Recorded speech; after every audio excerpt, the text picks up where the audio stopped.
Hello, I hope you're going well. Today I'm going to show you one of my games against a FIDE master. His FIDE master is from Denmark. He's number 50 in Denmark. A pretty good player, 2300 FIDE, 2350 even. But okay, it was a nice game, and I just wanted to show you how does a master think during the game, because I'm also a FIDE master, like Arena FIDE master, but it's about the same strength. But okay, I hope you will understand me good enough with this math, because it's not it's already not an easy task for me to speak in English during a video, and even with this math it's a bit complicated. But okay, today I'm just going to show you how to think during the game, because do not forget that when two people are playing chess, there is one winner and one loser, but the both players wanted to win before the game. During and before the game, they both wanted to win. So it's not a question of motivation, because all chess players have the same motivation. It's just a question of how you applicate your motivations during the game. So in this video, in this game, sorry, I played with the black pieces against the FIDE master. It was midnight, so I was completely asleep. But at the same time, I couldn't sleep, so I just had to play. He's pretty strong, and let's just start the game. I played on the phone, so I hope it was good enough. He played e4, I played c6, knight f3, d5, Caro-Kann defense, and knight c3. At this point, I just want to show you and tell you that when you're playing the opening, there's no need to think, because during the opening, it's just a question of culture. Just notice that it's just a question of culture. If you know something, just applicate what you know. There's nothing to think about. Just develop your pieces. I have a knight there, I have a bishop there, so just play correctly with no problem, develop and castle. Point. And then these pieces, and it's over. Nothing to think about. Just develop your pieces. Even grandmasters are thinking like me right now. So consider that thinking during the opening is a mistake. I'm not even talking about grandmasters who are rated 2700, because even they aren't thinking. They're just memorizing some preparation against other grandmasters. So it does sound very uncomfortable, but grandmasters aren't thinking, FIDE masters aren't thinking during the opening. So even candidate masters aren't thinking during the games, during the opening. I mean, during the opening. So be serious and play correctly. He took, knight f6, Siri. Everything is good enough. Right now, I will just develop the piece. Nothing to think about. Develop the pieces. Bishop c4, bishop e7. Bishop e7 is a good move. Bishop d6 is the entire move. And castles, castles. Point. Nothing else to do. Nothing else to think about. Here, I will just develop the piece. And until the moment all pieces will be developed, there is no need to think. He played h3 because he does not want me to go on g4 and to complete my opening moment. So I played c5. The idea is just if I put the knight there, the bishop will be blocked a few minutes. It's not a problem, because I will play probably knight b6, bishop e6, or bishop f5, or even b5, c5, and bishop b7 in order to control the long diagonal. It's already a plan. So just develop the pieces, and then you will be able to think, because if your pieces aren't playing already, there is no need to think. There is no need to try to attack. Attacking is impossible if you don't have all your pieces on the board, and they aren't on the board if they are here. I'm just sorry to tell that this is just they are just useless in this position. So I played c5. The idea is just to put the knight on c6, so the knight will be able to control most central squares, the magic squares, like the international master Julien Song in France says. These are the magical squares. So okay, d3, small inaccuracy even for me, because like just play d4, take more space and put the knight in the center of the board. But he also just wants to develop the piece. There's no problem with it. Knight c6 and f4. I think it's a good move, but it's too early, because This bishop does not play, but at the same time, this bishop doesn't have many squares. We can actually we can say that in this position we does have actually an equal position because the bishop is there, my bishop is there, and this is just a question of activity. And this bishop is on c4, so a bit strong and active actually because uh, there's a pawn structure there, and this bishop is here. If the bishop was on e2, it would be actually a complicated position for the white pieces. But okay, everything is fine, no problem. I played a6 because he wanted to control the b5 square, so I played a6 in order to not let him this square. He played bishop e3, and at this point, the position the opening is just closed. The opening phase is just closed for my opponent. So now I have to think of it. My opponent just developed all his pieces, and now I have to find a plan for him. He wants to play d4. The idea of d4 is just to have a very active piece in the center of the board, and a knight there. Let's say this pawn, this isn't there.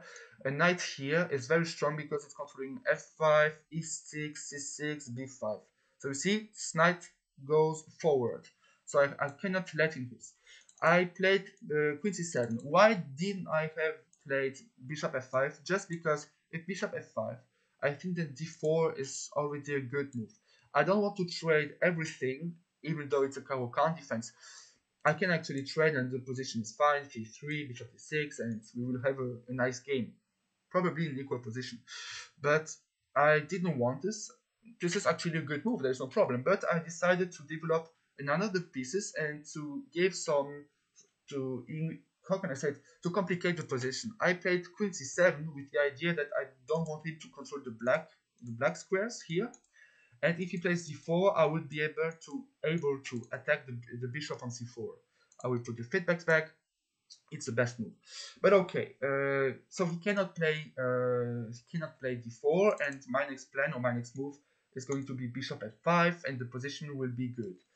And I will just end the opening phase, and the position will be just good for me, I mean without any problems. So he played queen d2. For me it's a bit too early because in this position he wants and he needs to play d4 in order to take some space in the center of the board. He has the white pieces, he has normally to put some pressure on me, and you see right now I don't have any problems. Like the pawn structure is a bit weird, but it's defending my king. Like he hasn't any knight g5. It does never work because he's just losing a piece. And I can even play h5, and my pawns will be able to control every square here. It's very good for me. But okay, he played queen d2. I played bishop d6 because I just wanted to control the black squares. You see, this is already a good plan. Controlling squares. There's nothing else to do. All grandmasters are thinking like this. Every grandmaster is thinking like this. There is no masters who are just playing during the game and always calculating. Even Firuza, he's a very good player. He's not like calculating every move and be sure there is nothing. There is nothing. Like you work tactics on lichess or on chess.com just to be able to see if there are any problems with your move. But if you hasn't any plan, you won't be able to find a move for you and for your opponent. So there is no need. He played 91. For me, it's a mistake. For the engine, it's also a mistake. Right here, I will just play bishop f5. The position is good. But actually, I just found out a good move because my bishop there, he has the same utility as the bishop there, or there. Like on a3, he's just lost. But you see, this bishop is controlling every good square. He's controlling h3, and probably one day I will be able to sacrifice. Probably. I'm not calculating this already because there is no need. Like even if the knight is there, I don't need to be a grandmaster to see that bishop takes f3 is just losing. Like he goes there, and there is no queen here made. This is not made. This is not made. Like there is no need to be a grandmaster. There is no need to think about this move for 15 minutes. You just see that it does not work. Like no stress, no stress. He played 91, and for me the position is just I don't think any problem. Like what is your move? Like you cannot go there. d3 is already occupied by this pawn. g2 is no, there's just no reason why he put his knight there. So I just played bishop d7. I completed my development, and in this position I will just probably push b5 one day, go on e5. Actually, my next move is already knight e5, and here he played a move, and at this point the position is already very complicated. He played f4. It's a huge mistake for me. For me, it was just complete nonsense. I just thought, okay, he has lost all his, how can I say, all his advantage. The position was already equal, but right now I can say that I'm already better. And at this point, I had to use what I am actually telling you right now. It's actually to find a plan, because in this position I can just play rook e8. Like in this position, you don't think about rook e8, a8, because the bishop is protected by the pawn and by the queen. But now the strategical course, I learned this with Dubov. When you play rook e8 right now, the queen cannot move. Like the queen cannot go on c3 because you're just losing a piece. You cannot move the bishop because you just lose this pawn. Like he cannot move these two pieces just because you used your rook. Like in this position, this rook is stronger than the queen and then the bishop. Can you even imagine this? And if you see this kind of position, like it's just strategy right now. There is no plan. But even in this position, let's say you want to find a plan. I just put the feedbacks off. In this position, all the pieces are developed, so right now you can find a plan. And what is a plan? A plan is a strategical idea on the long term. So for example, right now I found another plan. It's not before, but let's see. Okay, you just want to search a plan right now. You can already see that this king is very alone, because his pawn on h2 is right now on h3 and his pawn is on f4. So every black squares here are very weak, and the king is here, so it's not good. So I could have played rook e8 with the idea of just taking there and having some good play on the black squares. Like for example, if he goes there, I can already just take here. Takes. No, takes and rook e8. Just using all my pieces, queen there, and I think this is already winning, because after I take there, I think he cannot even go on c3. Right now I think this because I can just take. If he takes, I go there. And if you go there, I have just, yeah, exactly, knight d4. Cannot take there because it's a fork. And if he takes the knight, it's mate bishop e3. This is just ridiculous. And if he goes there, there's mate. Okay, so you see, I just looked at my plan again, and somehow I find bishop takes h3 and knight d4. You see, I'm not even a grandmaster, and I see this in a few seconds, just because I just applicate the plan how I should have used it. So in this position, okay, just putting the rook on e8, and just understand that this rook is stronger than the queen and then this bishop, because both of these pieces aren't able to move. So okay, in this position I find another plan. I played knight b4, and my plan, yes, I played knight b4. The idea of knight b4, you can actually think about. The idea is just to control all the squares right there and to play b5. So if he plays this move right now, I guess I can just go there and the position is good.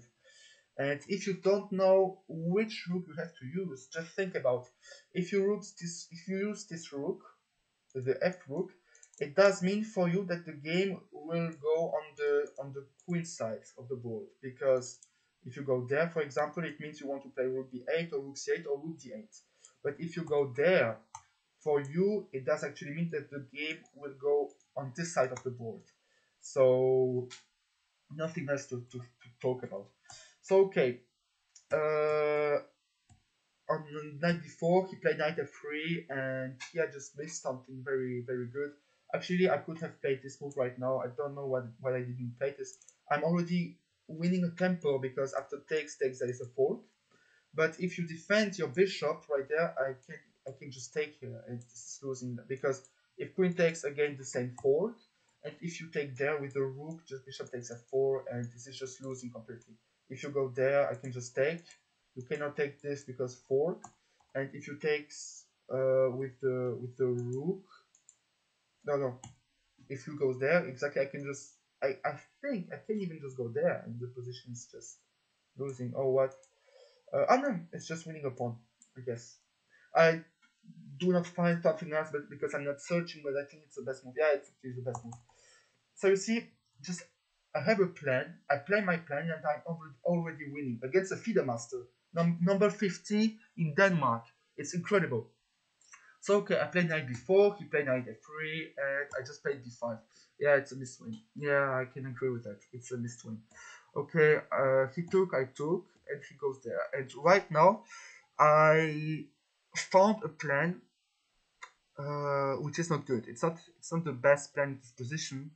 I should have played bishop c6 in order to control the a5 the e5, sorry, because he cannot use either of the square. Like I'm just controlling everything. Like it's losing for him. It's not even a good position. Like really, there's nothing to play for him. Even this knight is way too strong. You see, I'm just controlling all the square right there, and I'm just putting so much pressure on this side of the board. It's incredible. But okay, I played c4. The idea for me was just that I wanted to control more squares because you see, this is my part of the board, of the chessboard, and this is his part of the board. You see, and we say that the chess player has more space when he has some pieces or some pawns which are controlling the other part of the board. You see, this is his part. I already had the knight there, so I think c4 is very useless. Like just put the rook there and play on the e5. Like you already see that he cannot put a rook there because it's useless. Like you can just sacrifice and have so many compensation, but I didn't understand it. So okay, I played c4. He took there, I took, and bishop takes. I think right now, like in this position, when he took, I already saw that I was not so that I didn't have uh, a good position. Like because I saw that I just blundered the pawn, but I thought, okay, it's not such a problem because he doesn't have so many play. Like this position, everything is weak. So it was a good analysis. The position is already is only on +1, so it does mean that I have some counterplay. Probably not so much, but I do have something. Okay, I played bishop e6. Okay, I can agree that it's a blunder. Probably this is better because if he plays b3, he's just losing a pawn. Or probably just this and losing the pawn. And if you no, wait, what can I play here? b3, probably just queen e4. Huh? Yeah, queen e4. The idea is just to attack, and if you take there, I can just take here. Oh no, I just take the queen. What am I talking about?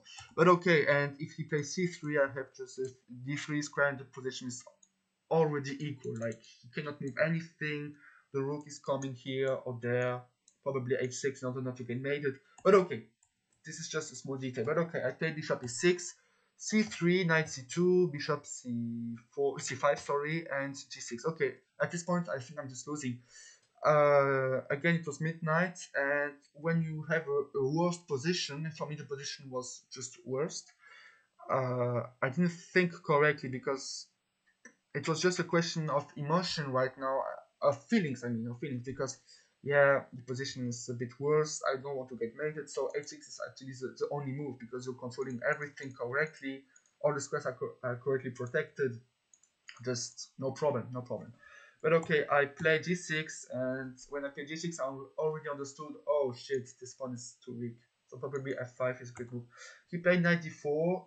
Oh, he just crushed me right now. I played knight e3 in order to find some counterplay. Rook e1, knight f5, and you see I just decided correctly. I took with the bishop. Probably taking with the pawn is better because I'm closing the e file, and it's a bit more complicated for him. The enzyme does say plus 2.3, but when you're human, you have to find bishop d4 understand that after, I don't know, king d7, you have the move queen e7. Okay, it's actually, yeah, okay. He couldn't find it during the game, but okay. This position I took with the bishop. He played rook d1. I think this is already winning bishop d4 because I cannot protect this pawn. But okay, he played rook d1. I played queen 6, and right now I think it's losing because of queen d8. Yeah, it's losing actually. I cannot take because this is mates. This mates. Okay, and if I go there with the queen, he can just take on f6 and it's losing. Okay, so you see, I didn't apply the correct plan and I'm already losing. So, okay, he played 94 and this was the position.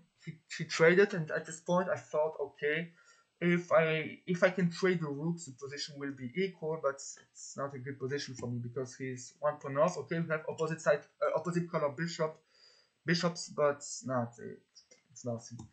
I played rook b8. I guess this was better, like the engine does say. If I played this move just before, and I don't know if it's losing or winning, but I just want to resign this position.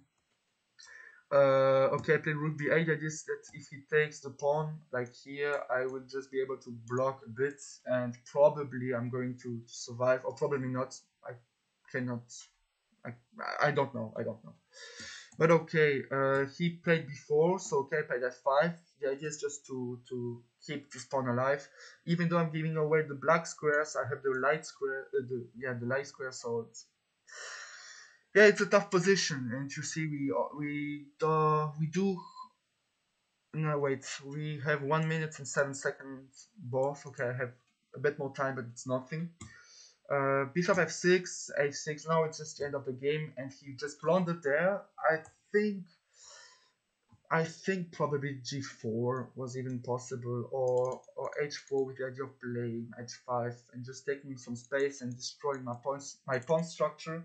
Like if the pawn is there, I cannot take because the pawn structure is just horrible, like the pawn there. And with the pawn there, if I just push, then I will just have this type of structure, and no, it's not going to survive. But okay, he played rook d8. We just traded, and now I just blocked on the light squares. Yeah, I just bring my king there, and the position was just completely equal right here. But okay, then we just shuffled a bit, and the position was just a dead draw. So I hope you like this video. Just to be precise one more time, if you want to improve in chess, it's not a question of motivation. It's not a question of how hard you're training. It's just a question of how do you use your potential and your strengths during the game. If you're not able to think correctly, you won't be able to find only a good move. It's just a question of thinking correctly, nothing else. Just thinking correctly. It's not a question of, oh, I am feeling a bit tired. That's not the problem. You can feel tired when you're the world champion and you play just against a random 2500. You cannot be tired. It's not a question of being tired. It's not a question of having bad or good feelings. It's not a question of fear. It's just a question of how you use your brain during the game. Like even in this position, I know many people who will be so afraid because, oh no, this is just attacking the pawn. But let's think correctly. Like the bishop is there, the bishop is controlling the g6 square. So this move is useless. Like this is also a good move. Like there's just no problem in this position. So people will be very afraid. And being afraid is not an argument. They will be very afraid to play king c4 because the pawn is hanging, but the pawn isn't hanging. You see, it's just so, it's just complete nonsense. There is no need to be afraid when there is nothing. And even there, some people would play g3 with the idea of winning, but g3 is never winning because, let's be serious 2 seconds, even though, let's say he plays this move, this, does it win? No, it does not win because you just take there and there's just nothing. Okay, we'll shuffle back and forth and the position will still be equal. But there's no need to do this. Like, don't try to be afraid when there is no need. really, it's just a question of thinking. I hope this video was good for you. It's actually the second time that I recorded this video because the first time my microphone wasn't on. I hope right now the microphone is on. If you like this video, please consider subscribing, liking, and sharing the video all around you. If you have any question, just go in the comment section. If you couldn't really understand me, you can just write into the comment section. I will do everything that's possible to improve my accent and my pronunciation because with this mask it's a bit complicated for me, and I'm French, so it's impossible for me to speak in the correct English. So I hope you enjoyed this video. Let's say that you liked it. We see us in my next upload, and till my till till my next upload, take care, and we see us next time. So bye bye.